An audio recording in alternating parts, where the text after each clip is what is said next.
ni siquiera hay un interés consciente de los padres de familia de dejar a sus escuelas porque van a aprender, sino porque se los cuiden.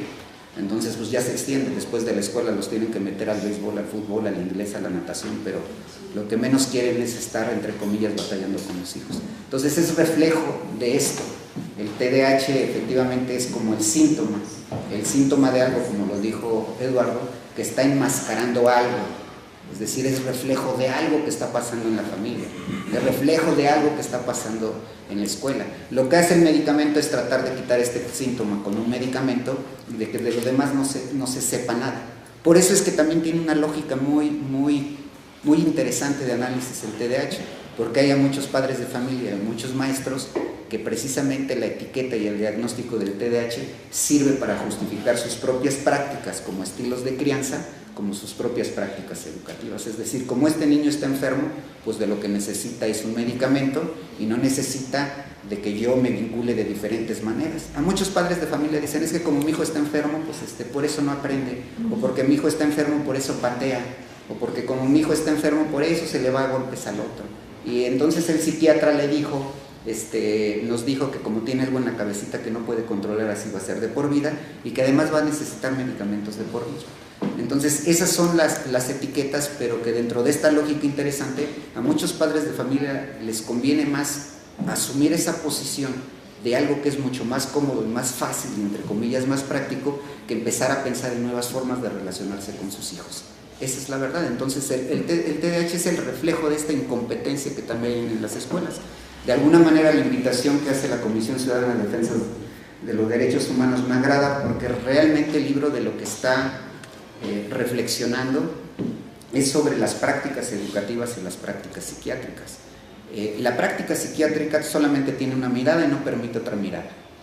Lo que yo intento hacer es, como en esta metáfora que juego con la mirada, es que más allá del horizonte y lo que ya no podemos ver, todo es penumbra, no sabemos qué hay, y lo interesante es como arriesgarse a ver esa penumbra que hay detrás de todo esto. Entonces cuando yo me aviento a hacer todo esto, pues me voy dando cuenta que detrás de este diagnóstico de TDAH hay un interés tremendo de la industria farmacéutica por la venta de medicamentos. Y entonces lo que necesitaba la industria farmacéutica era un aval con un soporte aparentemente científico, que también un poquito no es el interés hablar de la ciencia, pero también entender qué estamos estudiando, qué estamos entendiendo por ciencia, porque lo que ahora estamos entendiendo por ciencia son como metodologías de un instrumento de dominación y de ideología hacia dónde van las cosas.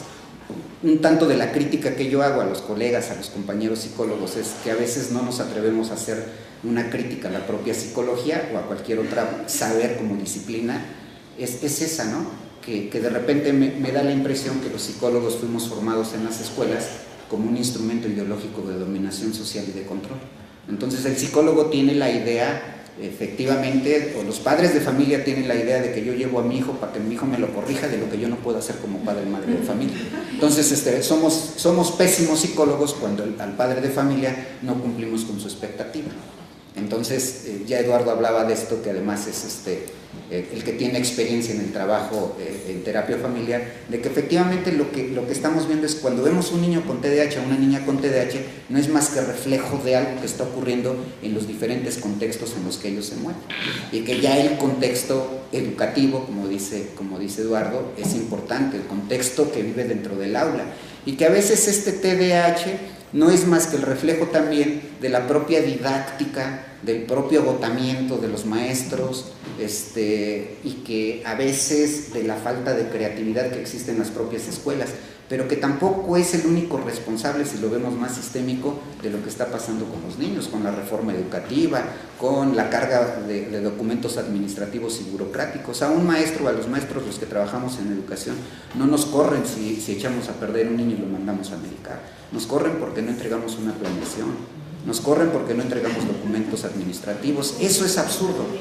Es como a los médicos, seguramente no los corren porque cortan el brazo derecho en lugar del izquierdo, lo corren porque no ve a sus 15 pacientes que tiene que ver por estas cosas. Entonces eso es un problema del 25. Sí, muy 25. Es un problema muy complejo lo del TDAH.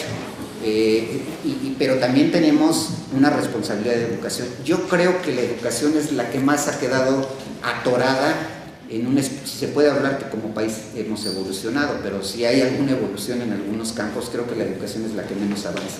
Yo los invito a pensar, por ejemplo, si viéramos atrás 50, 100, 150 años, si había, cómo eran los teléfonos. Ahora veo tanta tecnología y nos podemos grabar y mandar WhatsApp. Hace 150 años se podría hacer eso. ¿Cómo se están? Si nosotros miráramos ahora a chavitos de educación básica, desde preescolar, primaria y secundaria, cómo se relacionan, vemos mucho en estas redes sociales los niños solitarios, aunque están 5 cada quien con su celular y este tipo de cosas. Ha cambiado a como nosotros vivíamos en la calle jugando en el suelo, etcétera. Ha cambiado y han evolucionado cosas, muchas para bien, muchas que habría que cuestionarlas. Pero si yo les digo que si vamos a una escuela de aquí de México, en una comunidad urbana, en una comunidad rural, y nos regresamos 100 años, y luego, ¡pum!, así como en el túnel del tiempo, ahora vamos a una escuela de ahora, es la misma. Las bancas siguen como siempre, les solicitan casi los mismos documentos. Entonces la escuela ha evolucionado poco, pero no es un problema que tenga que ver en la exclusividad del docente o del titular frente al aula. Es un problema de la propia reforma educativa, es un problema que no se debate en México y que entonces es como mucho más sencillo, como los padres de familia, culpar a alguien de los fracasos que hay y que es el niño, que empezar a ver lo que yo estoy haciendo. Y ese es el TDAH, así es. Entonces el libro, de lo que yo quería como aclarar, es que el título invita como a pensar nuevas ideas, como a desmontarse de las certezas que uno tiene, como lo que hace la psiquiatría. Para la psiquiatría solamente es esta parte objetiva, no hay otra cosa más que la objetividad, es decir, el niño tiene que ser este niño modelo que dice Eduardo, el niño ideal tiene que obedecer de cierta manera y tiene que ser así, y si no es de esta manera, entonces hay que medicarlo, hay que ver dentro de qué clasificación de trastorno está. Y es lo que está pasando ahorita con las infancias. Entonces esta mirada psiquiátrica limita mucho. Generalmente el psiquiatra lo que tiene es una mirada con poco vínculo, es una mirada de experto. Aquí cuando decía la verdad al descubierto por un experto de educación especial que supuse que era yo,